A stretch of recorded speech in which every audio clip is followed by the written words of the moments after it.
Emma, what's up? I'm good. You nervous?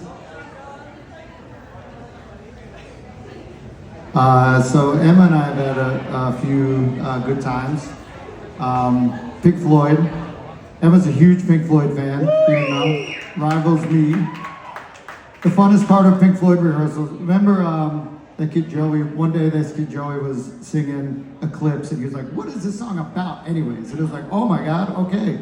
Come on, everybody come into the lounge. Emma, tell us what this song is about."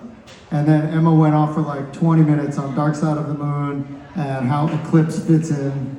And we should have done more of that. I think we should have started yes. If you think that you have guts, you probably at some point in your life been like, yeah, I'm pretty tough. I am ambitious and I have guts. Emma auditioned for Show Team, had not even completed one season at School of Rock. I sent an email, I think I want to audition for Show Team, but it says that you have to have completed some number of seasons. But I haven't done that. Can I do it? And I was like, yes. You got guts. That audition wasn't fantastic, but you went for it. That's important. That's important. You can get children, remember this. You can get away with a lot. You can get pretty far in life just going for it. Doesn't matter if you know what you're doing or not. Just go for it. Of course, you didn't make Show Team that time, but that was some guts right there. Emma, also, I have to thank you. This is nothing you did, but your dad runs that podcast. Does that thing still happen? Does that still happen? Kind of. Anyways, I was able to hang with Michael Dubar for a minute, who's the craziest dude in the world. I don't know if you all know him, lead singer of Power Station, but I was able to hang on a Zoom with him because of your dad and listen to his crazy stories. And that was pretty fantastic. I don't have much rude things to say to you because you developed into a fine drummer. Yeah, you worked hard, and you were just Keith and I were watching you commenting on how sometimes you play a little quiet. Don't be afraid to be a little loud, but you are laying down some grooves. Yeah, thank you. I'm gonna pass it over to Jamie now. Speaking of, let's hear for Emma.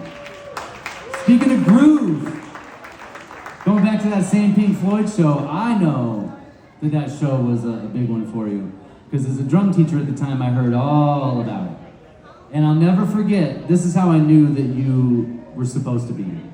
And that this is the place for you.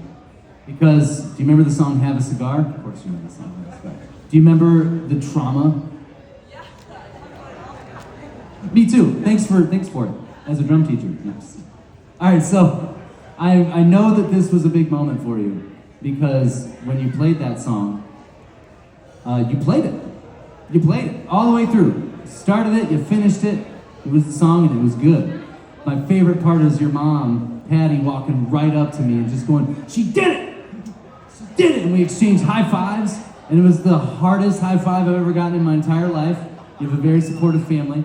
But it's those moments, right? Many of the people in the audience might not understand, but when you have a song that's a big challenge and you really want it to sound good, and it represents more than just a good performance, it represents growth, right? It represents moving forward in our lives, learning something and achieving it. You did that. But that wasn't the only time. You did that over and over and over and over, every song after that.